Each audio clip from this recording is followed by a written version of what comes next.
আসসালামু আলাইকুম। মাসরুস কুকিং ডায়েরিতে আরও একবার স্বাগতম। আজকে শেয়ার করেছি দারুণ স্বাদের একটি ঘরোয়া রান্না রেসিপি, ছোট মাছ দিয়ে আলুর ঝোল। যারা গ্রামীণ স্বাদের খাবার খেতে পছন্দ করেন তাদের জন্য এটি একেবারেই পারফেক্ট। খুব সহজ উপায়ে কম উপকরণে তৈরি এই রেসিপি রান্নাঘরের মিষ্টি মুহূর্ত হয়ে উঠবে। এখানে আমি 500 গ্রাম ফ্রেশ মায়া মাছ এবং পুঁটি মাছ নিয়েছি, পরিষ্কার করে ধুয়ে। ফ্রেশ খাবার রান্না করার স্বাদই অন্যরকম, সবাই জানেন। সবসময় চেষ্টা করবেন ফ্রেশ খাবার খেতে। আমি একটা আলু ভাজি কাটে তার থেকে একটু মোটা করে কেটে নিয়েছি, কেটে পরিষ্কার করে ধুয়ে এই যে দেখেন, সাইজটা দেখলে আপনারা বুঝতে পারবেন। এখন এর মধ্যে আমি কেটে রাখা মাছগুলো দিয়ে দিচ্ছি। প্লিজ ভিডিওটা স্কিপ না করে সুন্দর করে এখান থেকে ভালোভাবে দেখবেন, তাহলে আমি যে স্বাদটা পেয়েছি ঠিক ওই একই স্বাদ পাবেন। এখানে আমি 3টা বড় সাইজের পেঁয়াজ কুচি দিয়েছি, 1 টিস্পুন রসুন বাটা,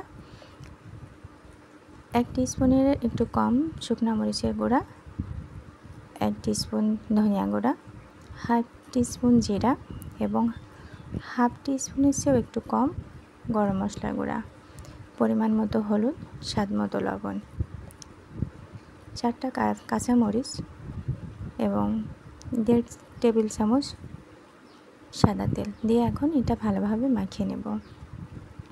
মূলত মজা হয় এই মাখানোর উপরে। হাতে মেখে যখন অনেক যত্ন সহকারে মাছটা মাখাবেন, এর স্বাদটা যেন আরও বেশি বেড়ে যায়।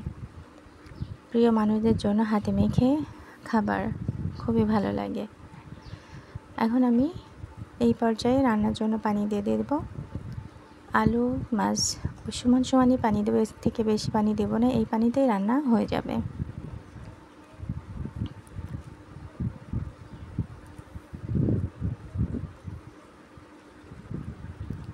চুলা জাল অন করে দিয়েছি, গরম হয়ে গেছে। রান্নাটা করতে কিন্তু বেশিক্ষণ লাগে না। চুলা জাল মানে পানি ফোটা ওঠার পরে 6 থেকে 7 মিনিট বা জোর 8 মিনিটের মধ্যে রান্নাটা কমপ্লিট হয়ে যায়। আর রান্নাটা যখন পানি সমান সমান করে দেবেন, তখন দেখবেন আলুও ভাঙবে না, মাছও ভাঙবে না, সবই আস্ত থাকবে এবং খেতে খুবই মজা হবে।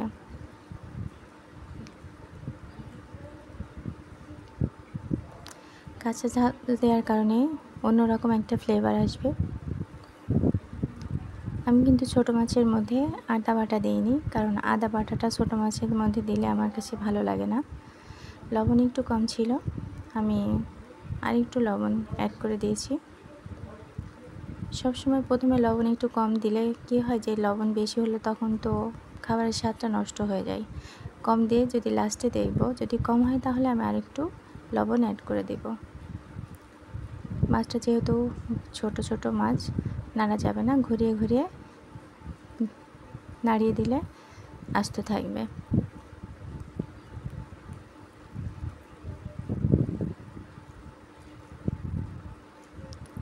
এই রেসিপিটি দেখে রান্না করে জানাবেন কেমন হলো।